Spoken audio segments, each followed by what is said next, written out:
সকলকে অনেক নমস্কার। আমি চলে এসেছি নতুন একটি সিরিজ নিয়ে, মিতিন মাসি সিরিজ। আমার এটি করার বহুদিনের ইচ্ছা ছিল, তাই আজকে আমাদের মিতিন মাসি সিরিজের প্রথম গল্পের পর্ব 1। গল্পটির নাম সারান্দায় শয়তান। ইস্পাত এক্সপ্রেস হাওড়া স্টেশন ছাড়ার পর থেকেই লোকটাকে লক্ষ্য করছিল টুপুর।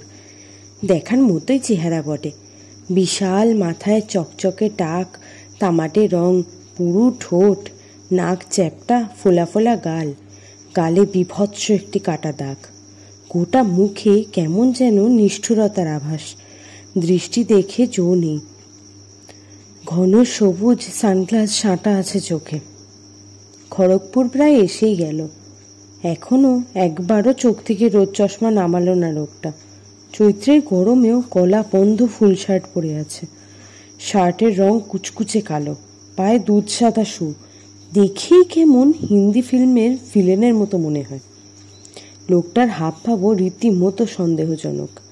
মাঝে মাঝে অদ্ভুত ভঙ্গিতে ঘাড় বেঁকিয়ে জরিপ করছে কামরাটাকে।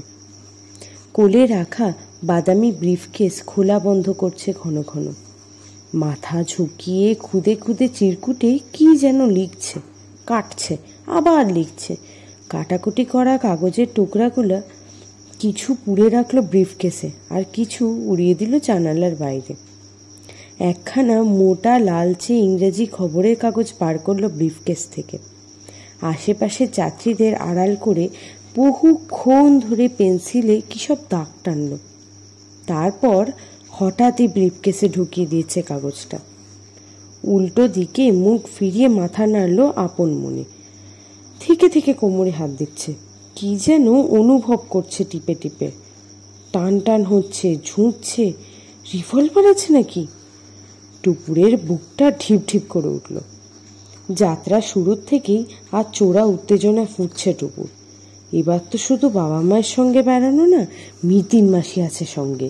আর মিতিন মাসি থাকা মানে নির্ঘাত কিছু না কিছু ঘটবেই। গোয়েন্দাদের ভ্রমণ কি কখনো পুরোপুরি নিরামিষ হয়? হ্যাঁ, মিতিন এখন পুরো দস্তুর পেশাদার গোয়েন্দা। মাত্র 32 বছর বয়স, কিন্তু এর মধ্যে প্রাইভেট ডিটেকটিভ হিসেবে মিতিনের খুব নামডাক। মিতিন ওরফে প্রজ্ঞা পারমিতা মুখার্জির গোয়েন্দা সংস্থা থার্ড আইকে লালবাজারে তাবড় তাবড় পুলিশ অফিসাররা রীতিমতো সমীহ করে চলে।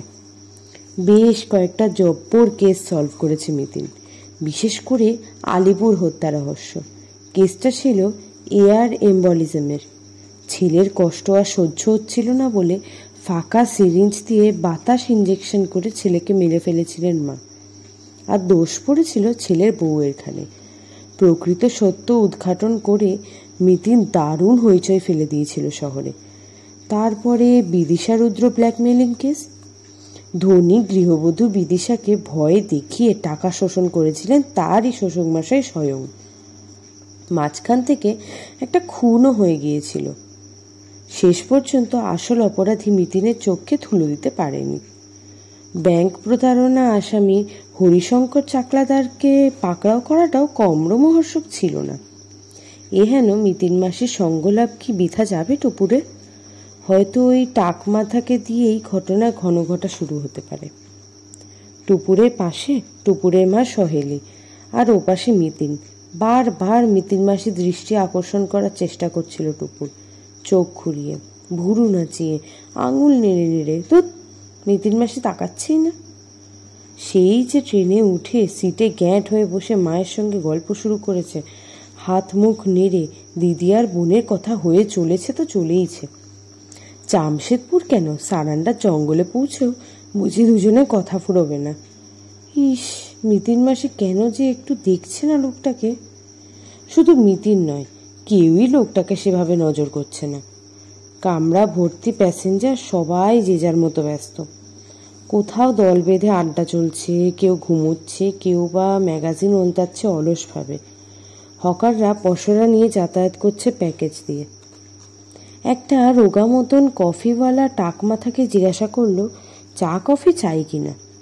তর্জনী ইশারায় কফিওয়ালাকে ভাগিয়ে দিল লোকটা। আশ্চর্য, একজনেরও মনে খোটা লাগলো না। এতেই কি বুঝি রহস্য আরো ঘনীভূত হচ্ছে? সত্যিকারের অপরাধীদের তো চেনা কঠিন, সহজে কেউ তাদের সন্দেহ করে না, এটাই তাদের বিশেষত্ব। টুপুরের সামনের সিটে টুপুরের বাবা আর মিতিনের বর পার্থ। পার্থ আর মিতিনের 4 বছরের ছেলে বুমবুম বসে আছে জানালার ধারটিতে। তারাও নিজের নিজের কাজে মগ্ন। টুপুরের বাবা অবনী চৌধুরীর হাতে ইয়াক গাবদা এক ইংরাজি বই। তিনি বই ছাড়া থাকতেই পারেন না। বই পড়া, কলেজের ক্লাস নেওয়া আর পরীক্ষার খাতা দেখার বাইরে তার একটিই কাজ আছে, ঘুম। বইটি এখন তার হাত থেকে সরিয়ে নিলেই তিনি চোখ বুজে ফেলবেন। অবশ্য যেমন তেমন বই পড়েন না অবনীবাবু, তার চাই একেবারে নিরস প্রবন্ধ, গল্প, উপন্যাস, কবিতা। অবনীর 2 চক্ষের বিষ, 4 চক্ষুর। পুরো লেন্সের চশমা আছে অবনীর, পাওয়ার -8। অবনী এখন পড়ছেন ইনসেক্টস অফ অ্যামাজনিয়ান ফরেস্ট, অ্যামাজন নদীকে ঘিরে থাকা জঙ্গলের পোকামাকড়।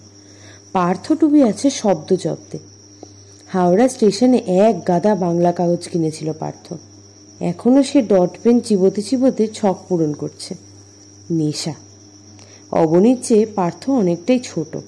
অবনীর সঙ্গে তার বহু বিষয়ে ঘোরতর অমিল। যেমন পার্থ খেতে খুব ভালোবাসে, অবনী নিতান্তই মিতাহারি। তেল মশলাদার খাবার তো অবনী ছুঁয়েও দেখেন না। কথা বলতে শুরু করলে পার্থকে থামানো কঠিন। অবনী দায়না পড়লে বেশি বাক্য উচ্চারণ করেনি না। শুধু একটা ব্যাপার, 2 ভাইরা ভাইরে মেল ভীষণ, দুজনেই নিদ্রাবিলাসী। ঘুমোতে পেলে কে যে বেশি খুশি হয় তা বলা কঠিন। দুজনকেই অধৈর্য চোখে দেখে নিল টুপুর। না, কারো চোখের পাতা ওঠার লক্ষণই নেই। এমনকি বুমবুম, যে বুমবুম সর্বক্ষণ যার চোখ ঘুরিয়ে, তারও দৃষ্টি অবনমিত। কচর কচর চিপস চিবোচ্ছে আর গভীর মনোযোগে কমিক্স গিলছে। বুমবুমের চালচলন, কথাবার্তা সবই একেবারে বড়দের মতো। এমন ফিচেল শিশু টুপুর আর দুটো দেখেনি। টুপুর তাকিয়েছিল বলেই হয়তো, কি চিপসের প্যাকেট ফুরিয়ে আসছে বলেই হোক, বুমবুম হঠাৎ মুখ তুলল। টুপুরের সঙ্গে চোখাচোখি হতেই তার ভুরুতে ভাঁজ। কিছু বলছো? একা একাই শেষ করছিস? টুপুর হাত বাড়ালো। আমায় কটা দে। টক ঝাল কাঁচকলা ভাজার প্যাকেটখানা ঝপ করে সরিয়ে ফেলল বুমবুম। গম্ভীর গলায় বলল, তোমায় চিপস খেতে হবে না, তোমার ফ্যাট বেড়ে যাবে। পাক্কা 10 বছরের ছোট্ট ডেপো মাস্তুতো ভাইকে একটি গাট্টা কষাতে যাচ্ছিল টুপুর। আচমকাই হাত থেমে গেল। কি কাণ্ড! টাক মাথা যে উঠে দাঁড়িয়েছে, নড়বড় করছে কেমন যেন। মাথার উপর বাংটাকে ধরে টাল সামলালো। হাতে ঝুলি নিল ব্রিফকেসখানা। টলমল পায়ে এগোচ্ছে দরজার দিকে। এমন বেসামাল ভাবে হাঁটে কেন? ভোরবেলাতেই নেশা করে ট্রেনে উঠেছিল? না, এই গুন্ডা বদমাইশ না হয়তো যায় না। টুপুর আর চুপ করে থাকতে পারল না, প্রায় চেঁচিয়ে উঠল, ও ও মিতিন মাসি, লোকটা চললো যে। মিতিন এদিক ওদিক তাকিয়ে বলল, হ্যাঁ, কোন লোকটা? এই এই যে উঠে গেল এক্ষুনি, টাক মাথা, কালো শার্ট। ও, ওই ভদ্রলোক। মিতিন নির্বিকার। সালোয়ার কামিজের ওড়না কাঁধে গোছাতে গোছাতে বলল, উনি নামবেন সামনেই, খড়গপুরে। লোকটা কিন্তু ডেঞ্জারাস। কেন? সেই থেকে ওয়াচ করছি, কুচি কুচি কাগজে কিসব প্ল্যান ছকছিল। ভদ্রলোক একজন স্টক ব্রেকার, শেয়ার কেনা বেচার মিডলম্যান। নাম PKG কুরুপ, কেরালাইট। উনি এতক্ষণ বসে শেয়ারের ক্যালকুলেশন করছিলেন। তো তুমি কি করে জানলে? নামটা পেয়েছি গেটে ঝোলানো রিজার্ভেশনের চার্ট থেকে।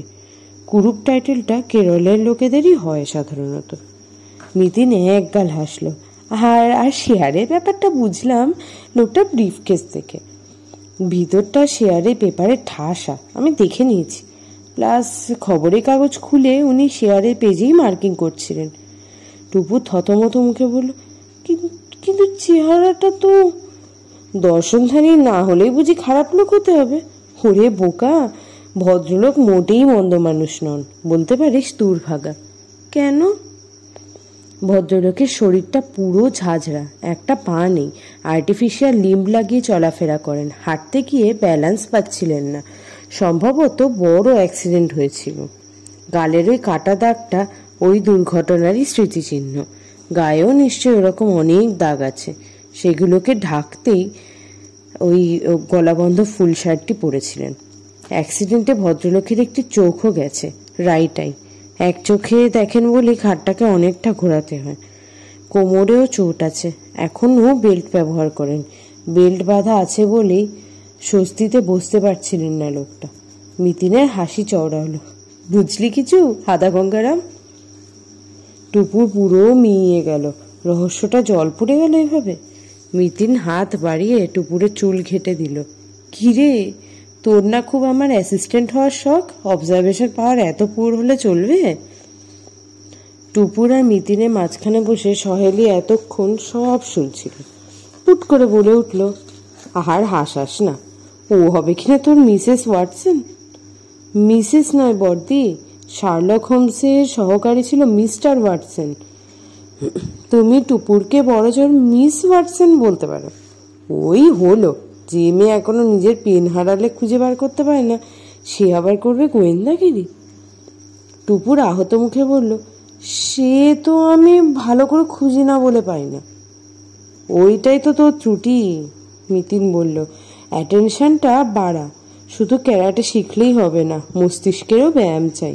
দৃষ্টিশক্তিকেও অনেক তীক্ষ্ণ করতে হবে। পুঙ্খানুপুঙ্খভাবে না দেখলে সিদ্ধান্তে ভুল হয়ে যাবে যে। আলগাভাবে ঘাড় নাড়ল টুপুর। মিতিন মাসি তাকে পুরোপুরি বাতিল করেনি দেখে মনে মনে খুশিও হলো বেশ। 8টা বাজে। খড়গপুর স্টেশনে ঢুকে পড়ল ট্রেনটা। এতক্ষণে ধ্যান ভেঙেছে পার্থর। খবরের কাগজ মুড়ে রেখে তরাক করে উঠে দাঁড়ালো। চটপট চটপট বলো, কে কি খাবে? সঙ্গে খাবার দাবার কিছুই তেমন আনা হয়নি। ট্রেনে ওঠা পর থেকে শুধু বিস্কুট আর চিপসই চলছিল। সকলেরই খিদে পেয়েছে জব্বর। এই ট্রেনে প্যান্ট্রি কার আছে, কিন্তু সেখানে খাবার মিতিনদের কারো সেরকম মুখে রুচে না। টুপুর তো ভেজিটেবল কাটলেট দেখলেই নাক সিটকোয়।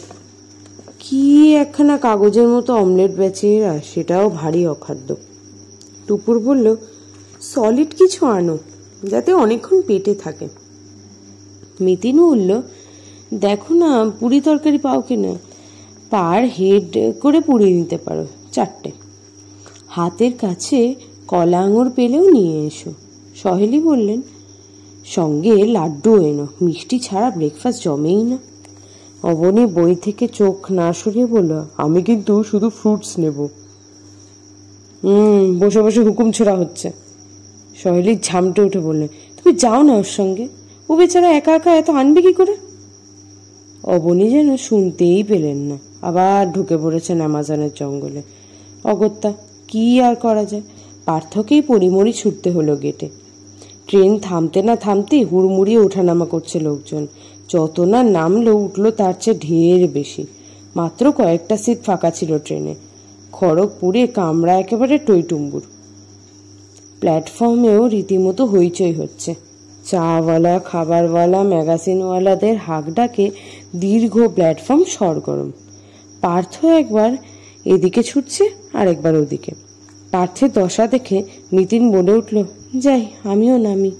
সহেলি হাঁ হাঁ করে উঠলেন, খবর তার, ট্রেন মাত্র 5 মিনিট থামবে। তো উঠতে পারবি না তুই, ট্রেন ছেড়ে দেবে যে। পার্থ পারলে আমিও পারবো। মেয়ে বলে হাত গুটিয়ে বসে থাকবো, আর ছেলেরা ছুটে ছুটে খাবার জোগাড় করবে? ওসব দিন আর নেই রে বর্দি। টুপুর চালনা দিয়ে খাবারগুলো নিয়ে পাস করে দেবে, ধরে নিস। মিতিনকে অবশ্য নামতে হলো না, তার আগেই পার্থ উঠে পড়েছে ট্রেনে। হাতে খানচারেক প্লাস্টিকের প্যাকেট, মুখে এক গাল হাসি। একটু বেশি করেই সব নিয়ে এলাম বুঝলে, এখন আপ টু টাটা যত খুশি খেয়ে নাও। ছোট ছোট ঝোলা থেকে একের পর এক খাদ্য সামগ্রী বেরোচ্ছে। 1 ডজন কলা, 4-5 থোকা আঙুর, গোটা 10 লাড্ডু, পাহাড়ের মতো পুরি তরকারি, 2 প্যাকেট ক্রিম বিস্কুট। যার ক্রিমগুলো বুমবুম খাবে, বিস্কুটগুলো বাকিরা। ঠোঙা ভর্তি বাদাম ভাজা, এবং শেষ হইয়াও হইল না শেষ 18খানা ডিম সেদ্ধ।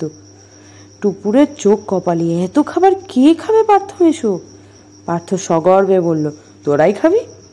প্রথমে পুরি, তারপর চা, তারপর বাদাম, তারপর লাড্ডু, তারপর কফি, আর তারপর ডিম সেদ্ধ। টুপুর বলল, আমি ডিম সেদ্ধ খাবো না। কেন কেন কেন? সাদা সাদা কুসুমগুলো পোলট্রির ডিম না আমার একটু ভালো লাগে না। কিন্তু এই ডিমে যা প্রোটিন ভিটামিন, দেশি হাঁস মুরগির ডিমেও তো কতটাই রে। নুন মাখিয়ে খেয়ে দেয়, খারাপ লাগবে না। এই ভিটামিন তুমিই খাও, মিতিনও সাফ সাফ জানিয়ে দিল। আমরা বড় জোর ওই একটা করি। আচ্ছা আচ্ছা, সে দেখা যাবে কোন। 1 ডজন ডিম নয়, আমি একাই মেরে দেব। ট্রেন ছাড়লো। কোলে খবরের কাগজ পেতে শুরু হলো আহার পর্ব। অবনীর প্রাতরাশ 2টি কলা এবং গুনে গুনে 7খানি আঙুর। অষ্টম আঙুরটি খেলে নাকি তিনি হাঁসফাঁস করবেন। বুম বুম 1.5খানা পুরিতেই ক্লান্ত। তার হাতে ফের চিপসের প্যাকেট। খেতে খেতে আসন্ন ভ্রমণ নিয়ে জল্পনা কল্পনা চলছিল। সারান্ডার জঙ্গলে গিয়ে টুপুররা কি করবে, সেখান থেকে আর কোথায় কোথায় যাওয়া যায়, চাই বাসায় এতদিন বেশি থাকা যায় কিনা। টুপুর জিজ্ঞাসা করলো, সারান্ডার জঙ্গলটা খুব গভীর, তাই না মিতিন মাসি? মিতিন বলল, এক সময় তো বেশ গভীর ছিল বলেই শুনেছি। এখনো নাকি গাছ কেটে কেটে জঙ্গলে 12টা বাজিয়ে দিয়েছে। জন্তু জানোয়াররাও নাকি কমে গেছে অনেক।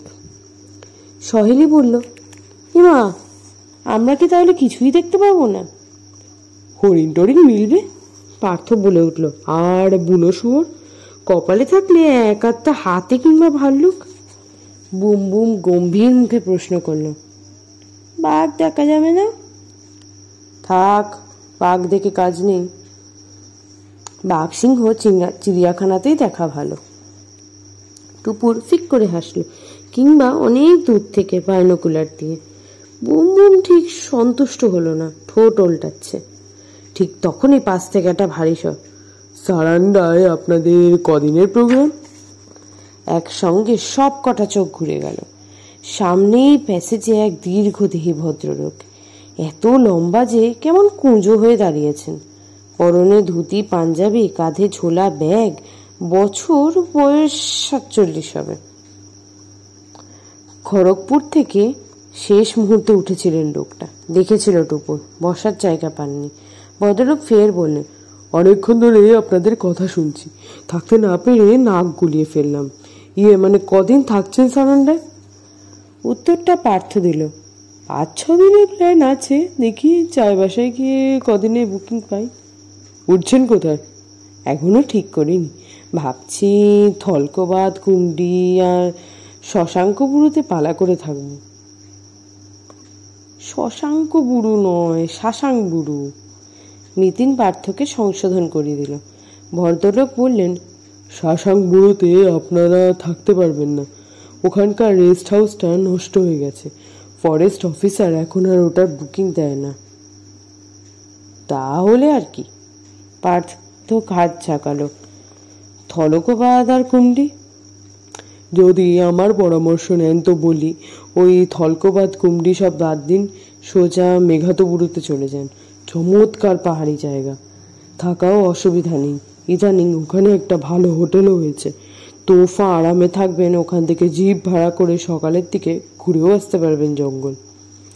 পার্থ সামান্য ইতস্তত বোধ করলো, কিন্তু ওখানে থাকলে তো জঙ্গলে থাকার চামটা পাবো না। তাছাড়া থলকবাদের নাম এত শুনেছি, বিভূতিভূষণ কতবার থলকবাদে গিয়েছেন। আরে মশাই, বিভূতিভূষণের থলকবাদ কি আর আছে? গেলে দেখবেন কত জায়গায় জঙ্গল একেবারে ন্যাড়া হয়ে গেছে। মিতিন ভুরু কুচকে শুনছিল, বলল, আপনার ওদিকটা খুব চেনা মনে হচ্ছে।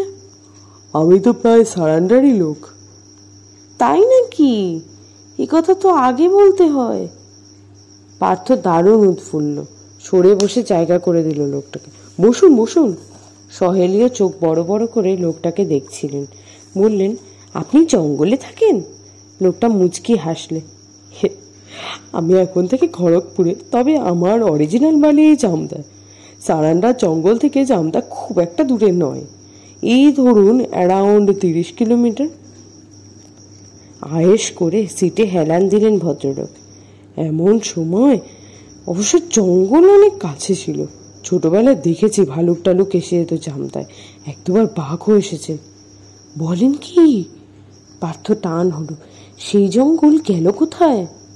বেশিরভাগ তো ব্রিটিশ আমলেই সাফ হয়ে গেছে। চামদা থেকে 9 কিলোমিটার দূরে গুয়া, সেখানে স্যার বীরেন মুখার্জির মাইন ছিল। বার্নপুরের ইস্পাত কারখানার জন্য লোহা পাথর চালান যেত গুয়ার খনি থেকে। তখনই রাস্তাঘাট তৈরির জন্য প্রচুর গাছপালা কাটা গেছে। আমরা যখন ছোট, জামদা তখনও ফ্রেঞ্চ এরিয়া।